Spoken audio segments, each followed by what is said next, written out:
السلام علیکم ورحمۃ اللہ۔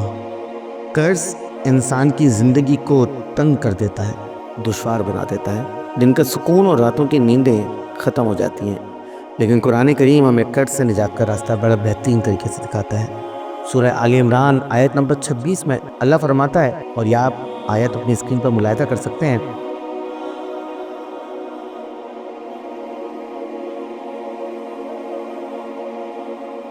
ترجمہ: اے اللہ، بادشاہی کے مالک، تو جسے چاہے حکومت دیتا ہے اور جسے چاہے اس سے حکومت چھین لیتا ہے، تو جسے چاہے عزت دیتا ہے اور جسے چاہے ذلیل کرتا ہے۔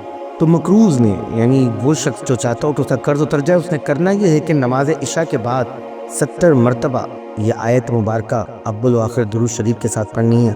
نیت یہ ہو کہ میرا قرضہ اتر جائے اور میں قرض سے میری خلاصی ہو جائے۔ قرض سے نجات کی دعا مانگی، آخر میں انشاءاللہ وسعت کے دروازے کھلیں گے اور قرض جو ہے وہ آسانی سے اتر جائے گا، اسباب پیدا ہو جائیں گے۔ دعاؤں کی درخواست ہے، چینل کو سبسکرائب کرنا نہ بھولیے، شیئر کیجیے۔ السلام علیکم ورحمۃ اللہ۔